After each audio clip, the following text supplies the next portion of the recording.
Comment le numérique transforme-t-il les métiers du livre? Voilà le sujet qui va nous interroger aujourd'hui. Alors, David, Sandrine, on a souvent entendu que le numérique allait tuer le livre. Pourtant, j'ai l'impression qu'il est toujours vivant, il est toujours d'actualité. En 2015, c'était même le premier cadeau culturel préféré des Français. Donc, il est loin de mourir finalement. Absolument, il est même en train de renaître, à mon avis, sur un certain nombre d'aspects. Chez Livre, nous, on est par ailleurs très accueillants pour les écrivains amateurs, donc ça leur permet aussi d'avoir un travail de publication, enfin on en reparlera sûrement tout à l'heure, mais qui est très facilité par le web. La distribution l'est aussi, la promotion l'est aussi, enfin ça révolutionne aussi les coûts, donc c'est plus qu'un simple maintien. On est sur quelque chose qui réimpulse complètement, à mon avis, moi, la vision du livre. Donc, les gens lisent toujours, et les gens lisent toujours sur papier, Sandrine? Oui, les gens lisent toujours sur papier. On a vu le phénomène ces 10 dernières années du développement du livre numérique, quasi homothétique, avec la multiplication des devices qui permettent de lire un livre numérique. Et on sait que maintenant, la croissance aux États-Unis en fait, est en train de se tasser. Donc en France, on n'a pas la même consommation du livre numérique. On est encore culturellement très attaché au livre papier, mais on voit qu'aux États-Unis, le phénomène, en gros, dans la consommation du livre, on est sur des taux de consommation à 20-25% en format numérique, le reste se faisant en format papier, avec les différents formats, les grands formats, les formats poche, voilà. Et comment ça peut s'expliquer alors que dans les pays anglo-saxons, on soit à 20-25% de livres numériques et qu'en France, on est quoi? On est à un taux de pénétration de 3% à peu près? En moyenne, quand même, je crois, sur les éditeurs, en général, c'est plutôt autour de 10, Oui. 8-10 du chiffre d'affaires. C'est pareil chez nous. Nous, on est un pure player web et on est un vendeur essentiellement de livres papier. À mon avis, la différence, c'est qu'il y a quand même pas mal d'efforts faits par les éditeurs anglo-saxons en termes de prix, notamment, en termes de capacité de propulsion sur le web aussi, parce que c'est pas simplement descendant et en affichant ça sur un compte Twitter. Enfin, il y a une vraie stratégie une digitale. campagne à mettre en place derrière, Ouais. la stratégie Il y a digitale. une manière de la travailler, donc engager des gens sur Facebook, c'est une manière aussi de vendre des livres numériques, donc ils le font sans doute mieux là-bas. Et alors, vous soulevez un point très important, c'est le prix. Un e-book doit donc être moins cher qu'un livre papier. Alors, de mon point de vue, l'e-book se développera si, il n'a pas la protection qu'il a aujourd'hui posée par les éditeurs. C'est-à-dire que si vous l'achetez sur un device, il va être très compliqué de le mettre sur un autre, de le prêter, etc. Donc nous, par exemple, chez Livres, on n'a pas de DRM, c'est-à-dire on n'a rien qui protège l'ouvrage, et dans 2 semaines, on passe tous nos e-books à 2 €. Alors qu'en moyenne sur le marché, ça doit être à peu près à 60% du prix du livre papier. Donc évidemment que ça déclenche pas d'achat à coup de cœur quand on est sur le web, ça rentre pas dans les habitudes sociétales des gens qui ont l'habitude du gratuit ou d'un freemium sur le web. Donc évidemment que ça se développe mal, en l'occurrence, et puis quand vous aurez des marques Lévy à 2 €, ça se vendra mieux en numérique. Oui. Voilà. Donc ça se développe par le prix en fait. Et moi je pense qu'un marché ou un type de produit qui se développe par le prix aussi rapidement dans l'évolution et l'innovation que cela aurait pu être, en fait c'est un marché qui ne va pas forcément durer dans le temps. Et sachant que les usages, notamment chez les plus jeunes générations, ne montrent pas un décrochage du Pour le livre livre papier. Pour le livre book. papier, d'accord. Voilà. Donc il faudrait Donc, faire les en fait ados, baisser le lisent prix beaucoup. pour que les gens aillent pour que les ados en tout cas aillent sur le livre numérique. Oui, mais même, enfin je pense que là, en plus, on est vraiment d'accord. Même, dans tous les cas, ils vont rester attachés. Enfin, il y a une étude qui a été menée dans le monde anglo-saxon, mais ça serait probablement à peu près pareil dans le monde latin. Les 12-16 ans restent très attachés à la dimension d'un livre papier qui a une odeur, qui a une affectivité que n'a pas un écran numérique. On peut y rester, on peut le prêter. Enfin, il y a quand même un rapport une relation qui est très différente. Donc, je pense que le livre papier a beaucoup d'avenir, en l'occurrence. Et qui permet aussi, le livre papier permet une linéarité de la séquence, en fait, du moment passé, que ne permet pas tout l'environnement digital et la télévision, où on est sans arrêt en train de zapper. Et donc, du coup, ça a un impact sur la cognition, notre façon d'apprendre, de se développer, il n'y en a pas une méthode qui est meilleure que l'autre, mais on a besoin des deux. Voilà. Alors ça c'est pour le livre en tant que tel, donc effectivement on lit peut-être toujours le livre papier, mais est-ce qu'on l'achète toujours au même endroit ou est-ce que le numérique a transformé les moyens de distribution? On a vu par exemple qu'on s'est souvent posé la question de savoir si on allait toujours avoir des libraires en France parce qu'ils avaient la concurrence de gros acteurs du marché d'un côté et de l'autre côté de pure players informatiques. Aujourd'hui quand on édite un livre ou quand on veut acheter un livre, le libraire est toujours indispensable ou il est en train de prendre un rôle de moins en moins important? Alors, il est tout à fait indispensable. En fait, il y a plusieurs rôles de mon point point de vue plusieurs cercles qui s'organisent. Le libraire reste très important parce qu'il est une relation, il est une recommandation, il est capable aussi de vous orienter sur tel ou tel choix. Mais c'est vrai que vous le retrouvez aussi sur le web. Si vous allez sur Amazon, vous avez des avis qui sont posés. Les gens sont très friands de cette orientation que donnent les autres consommateurs sur le sujet. Donc il y a quand même une vente qui se modifie un petit peu parce qu'évidemment qu'elle passe par le web. Et puis les gens font comme avec tous les biens de consommation, qui est quand même un livre. C'est qu'ils vont aller chercher avant, ils vont aller comparer potentiellement, voir les recommandations des uns et des autres. Les réseaux sociaux sont une propulsion fascinante aussi qu'on peut utiliser pour faire ça. Mais le libraire reste quand même très important. Et la grande distribution, qui est un vendeur de livres très important. Alors, oui, la plupart de notre chiffre d'affaires, en fait, se fait avec les libraires qui portent nos titres. Et toute la partie e-commerce, en fait, est assez significative, mais sur une autre typologie de livres, nous, on le voit bien. C'est-à-dire que les libraires, au-delà de présenter ce qu'on appelle nos titres de fond, qui ont 5, 10, 15, 20 ans, sont très actifs dans la promotion des nouveautés et la mise en avant et leur capacité à sélectionner, alors qu'Amazon, en fait, répondra plus à une demande ou en utilisant la big data, en fait, à une réponse comportementale. Donc, je pense que le lecteur va chercher, en fait, des sources d'inspiration différentes selon le type de libraire vers lequel il se tourne. Donc il aura la nouveauté en librairie et quand il cherchera un livre spécifique, en fait, il ira sur Amazon. Voilà. Et comment est-ce qu'on adapte ça, enfin je caricature un petit peu, mais comment est-ce qu'on adapte en fait sa stratégie de diffusion ou de distribution en tant qu'éditeur pour prendre en compte le libraire, la grande distribution et également, vous parliez tout à l'heure des réseaux sociaux ou des pure players, David?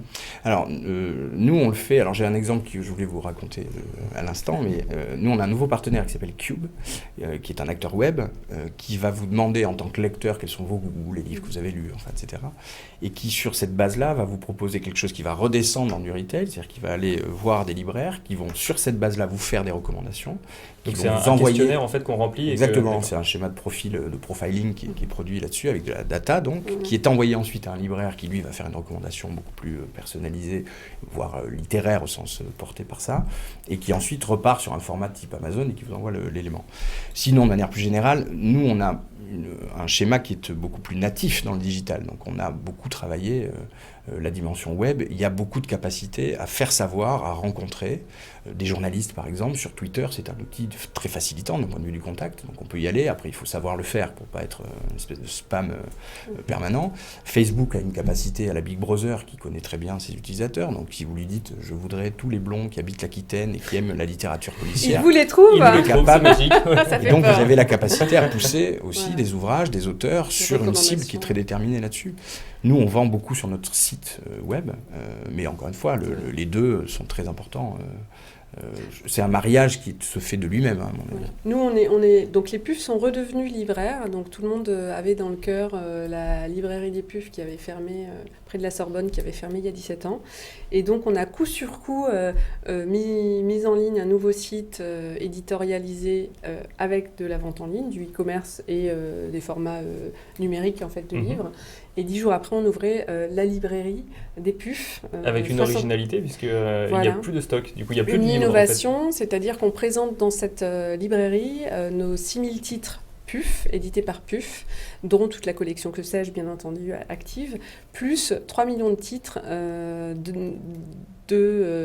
d'éditeurs internationaux et français, notamment des titres sélectionnés dans la bibliothèque du Congrès américain et des titres de la bibliothèque d'Alexandrie. Donc c'est une innovation d'usage, je dirais, où on met en place une innovation technologique qui existe depuis quelques années déjà, mais on la met à disposition des lecteurs, des passionnés, dans ce lieu qui est vraiment un lieu atypique. C'est un lieu de rencontre, de partage, connecté avec les réseaux sociaux. Donc il y a une page de la librairie des PUF. Je vous invite à vous inscrire. On ira y faire un tour. Pour être tenu au courant notamment des événements. Comment ça fonctionne concrètement? Alors c'est une impression à la demande, donc on a une grosse imprimante en fait qui va vous imprimer le livre. On rentre et on dit j'aimerais que vous m'imprimiez tel livre et on ressort 5 minutes après avec le livre. Voilà, alors on a à disposition en fait dans cette librairie, dans la librairie des PUF, des tablettes avec deux énormes moteurs de recherche pour pouvoir trouver le titre recherché dans la base de 3 millions d'ouvrages et en quelques minutes, de 3 à 7 minutes en fonction du nombre de pages, on peut envoyer l'impression, le titre à l'impression, le temps d'un café en fait. Voilà. Café que vous proposez également peut-être ? Café qu'on propose bien entendu. Donc on est vraiment dans un espace lounge que l'on souhaite avoir pour pouvoir accompagner nos auteurs, lancer nos nouveaux titres. Et ça va devenir très rapidement au mois d'avril un lieu de débat et d'échange. Voilà. Mais alors en cela, le numérique permet réellement de réduire les coûts de l'éditeur dans le sens où il n'y a plus de coûts Si, il y a toujours les coûts de création du livre, mais il n'y a plus les coûts de stockage ni les coûts d'envoi aux différents libraires ou aux différents distributeurs. Alors, il reste en fait les coûts d'impression qui ne sont pas aussi optimisés que quand on fait des gros tirages en fait un peu à l'ancienne. Oui, parce que là on le fait de manière unique systématiquement. Exactement, ouais. Mais en revanche, on a une capacité à présenter beaucoup plus de titres et donc une réponse aux besoins des lecteurs meilleure. Et on est quand même dans l'ère où la préoccupation du lecteur et du client devient essentielle pour se développer. Nous, au PUF, on a fait ce choix, c'est-à-dire de continuer à investir et à développer le livre papier en ayant cette innovation qui permet d'apporter une réponse à tous les besoins de nos lecteurs. Et alors justement, ces lecteurs, ils doivent se poser la question, ça va leur coûter le même prix que les PUF qu'ils achètent en librairie ou un petit peu plus cher justement ? Exactement le même prix. Et la qualité du titre est quasi identique. On a juste en fait un revêtement sur la couverture qui est légèrement différent du titre tiré de manière traditionnelle. Voilà. Et l'impression à la demande pour les acteurs digitaux comme Edilivre, c'est la clé. C'est-à-dire qu'en l'occurrence, nous, ce que révolutionne aussi le digital, c'est cette capacité à aller avoir une commande passée et être en capacité, via l'impression à la demande, et donc de via sortir les le web, livre. de sortir le livre et de l'avoir 72 heures plus tard chez le particulier qui vient de l'acheter. Donc c'est vrai que ça aussi, c'est ce qu'apporte le digital sur des structures comme les nôtres, comme les PUF aussi, enfin, tout le monde y vient. Et on parle d'agilité dans notre monde, donc on parle des startups qui sont extrêmement agiles, de la culture du digital qui apporte le test and learn et l'agilité. Nous, les PUF, on se met dans une forme d'agilité, on réactive petit à petit en fait notre fonds historique, donc on a quand même jusqu'à 25 à 30 000 titres sous droit, donc petit à petit on est en train de les réactiver en passant justement ces titres en impression à la demande, ce qui nous permet de faire revivre des titres dont la demande n'était pas suffisante pour faire des implantations en librairie, mais qui, via ce canal digital, permet de rendre le titre disponible. Voilà. Alors, une question sur le modèle ou le schéma maintenant. David, dans votre maison d'édition web, est-ce qu'on est toujours dans le même schéma ? Est-ce qu'on est toujours dans le schéma à savoir, je suis écrivain, j'envoie mon texte à un éditeur, l'éditeur me sélectionne, il m'édite et ensuite il fait ma promotion et ensuite je suis diffusé ? Ou est-ce que les choses changent un peu ? Est-ce que je m'auto-édite et ensuite je suis trouvé ? Alors vous pouvez, mais je vous recommande d'aller plutôt chez Edilivre. Donc en l'occurrence, chez Edilivre, nous on est le premier, en volume ISBN par an, on est le premier éditeur de France. C'est-à-dire qu'on publie 6500 ouvrages, donc auteurs nouveaux par an. Donc c'est beaucoup. Donc ça veut dire d'abord qu'il y a beaucoup de Français qui grâce au web, d'abord écrivent, de deux, qui grâce au web ont la capacité à être publiés via des moyens qui ne sont pas ceux qu'on avait avant. C'est-à-dire le fait de pouvoir aller déposer un manuscrit papier qui sera lu ou pas dans un certain nombre de maisons. Nous, ils sont tous lus parce qu'on a des communautés, en l'occurrence de lecteurs, qui vont venir faire un premier élagage, donc vous déposez en ligne. Donc c'est ça en fait le numérique, c'est aussi de pouvoir agréger des communautés online qui vont venir intervenir sur un certain nombre des étapes qu'on propose. Suite à ça, il y a une sélection donc, qui est faite avec un refus en moyenne de 25% de ce qu'on reçoit, donc qui est quand même peu de refus en l'occurrence. Et puis derrière, vous avez tout un schéma de publication qui là aussi, pour pouvoir globalement sortir à peu près 600 publications par mois, il faut nécessairement avoir une digitalisation très forte d'un back-office. Donc on est vraiment, nous, en totalité là-dessus, avec des flux qui partent directement chez les imprimeurs et puis qui connectent aux plateformes de vente, qu'elles soient online et ou physiques, puisque aujourd'hui, via Dilicom, qui est la base de données des libraires de France, nous, on a des informations qui sont directement envoyées aux libraires là-dessus. Et grâce à nos clubs auteurs qui sont en région, les deux se connectent, le physique, le local, le web. Et vous vous connectez par exemple à Amazon, à la Fnac ou à ce genre de choses pour Bien sûr. Tous nos auteurs sont en vente sur Amazon, Fnac, Chapitre.com, un certain nombre des acteurs. Et alors, très concrètement, comment ça fonctionne ? Vous avez des gens qui travaillent pour vous et qui vont ensuite rentrer par système de mots-clés, remplir la fiche. Comment est-ce qu'on se connecte en fait quand on est éditeur directement à Amazon pour qu'Amazon ensuite nous mette en vente ? Alors, on essaie de l'automatiser le plus possible. C'est-à-dire qu'Amazon, par exemple, est un assez gros acteur de ce point de vue-là. Donc, il vous ouvre ce qu'on appelle une API, c'est-à-dire qu'il vous ouvre ses tuyaux, il vous donne toutes les clés pour pouvoir ouvrir ça chez nous. Et puis, nous, on va faire en sorte de déverser nos contenus chez lui. Donc, et puis il les réorganise derrière sur ses plateformes de vente. Donc le digital, c'est aussi ça, c'est-à-dire c'est aussi des connexions qui sont très très facilitées. Enfin, on n'est plus du tout, nous en l'occurrence, obligés d'aller créer du stock chez lui et de le faire comme ça. On affiche en fait des images, des textes, avec des stratégies qui sont relayées sur les réseaux sociaux, et c'est à partir de ça qu'Amazon nous vend, par exemple. Alors c'est amusant parce que quand je vous écoute, j'ai l'impression que l'avenir du livre ne se joue plus forcément dans les métiers traditionnels du livre. À savoir qu'aujourd'hui, il faut être très bon dans le digital pour réussir à faire survivre ce secteur. Alors, je suis pas tout à fait d'accord, pas du tout d'accord avec vous, parce que nous, on est une maison centenaire, les PUF, et toute la partie, le métier de l'édition est le cœur de notre métier, et notre capacité à accompagner les auteurs, à travailler leurs textes, qui est la base du métier d'éditeur, pour nous, c'est quelque chose de très précieux, et c'est ce qui fait, en fait, ce que sont les presses universitaires de France et les PUF. Après, autour, le marketing, la distribution, la capacité de diffuser, c'est ce qui accompagne le travail entre l'auteur et les éditeurs. Et nous, notre équipe d'éditeurs, on les chérit et on chérit aussi nos auteurs. Voilà, donc c'est plus ce qu'il y a autour du métier qui évolue et qui évolue avec le temps et avec le monde. Moi, je crois que c'est les deux. C'est-à-dire que ce qui est très important, par exemple chez nous qui sommes un vrai acteur web complet, la moitié de notre effectif est un effectif d'éditeurs, d'assistantes éditoriales, de gens qui sont issus à la fois de formation et voire de maisons traditionnelles, qui font ce travail, qui est le travail vraiment de montage, fabrication du livre lui-même. Et après, effectivement, il y a tout un ensemble d'éléments de marketing, de communication qui viennent mettre en musique ça, comme on l'a évoqué tout à l'heure. Mais on ne peut pas avoir l'un sans l'autre. C'est-à-dire que ce que nous, on peut amener, parce qu'on est natif du digital, c'est une capacité à produire un certain nombre d'étapes de manière plus rapide grâce au digital. Mais sinon, ça engage les mêmes compétences, en l'occurrence, qui sont quand même des compétences du livre traditionnel d'éditeur.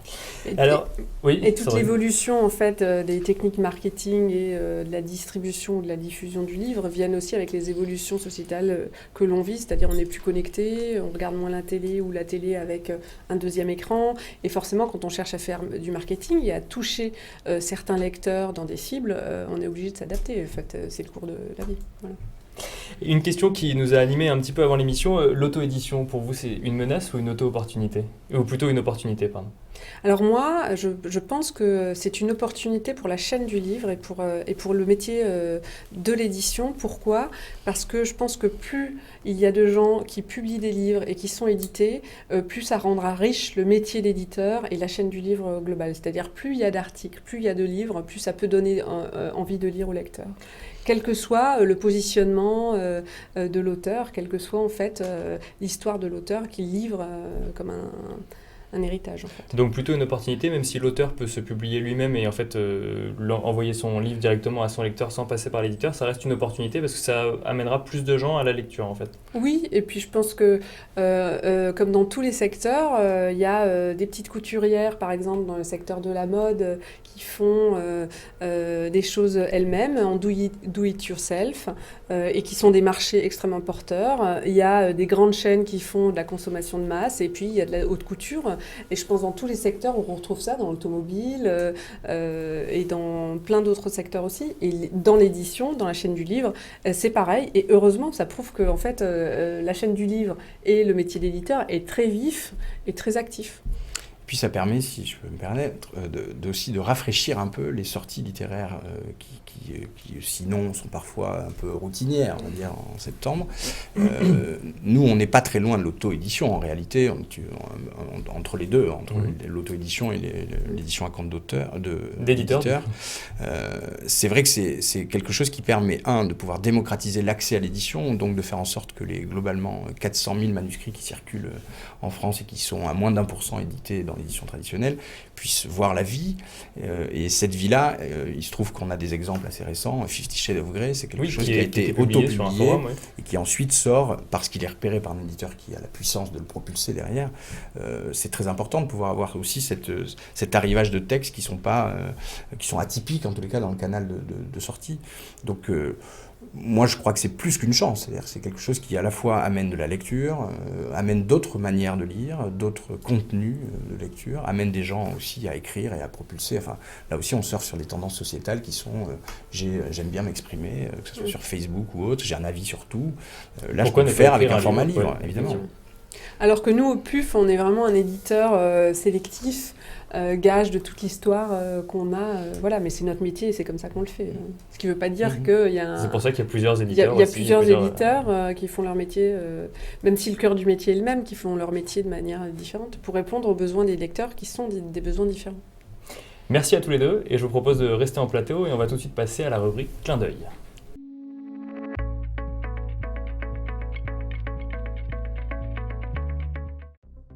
Demain appartient aux plus rapides. Pour vous aider à aller toujours plus vite, nous avons créé une nouvelle entreprise totalement dédiée à l'avenir de votre secteur. Où les hommes, la technologie et les idées font avancer le monde ensemble. Accélérer l'innovation, accélérer le changement, accélérer l'avenir. Hewlett Packard Enterprise.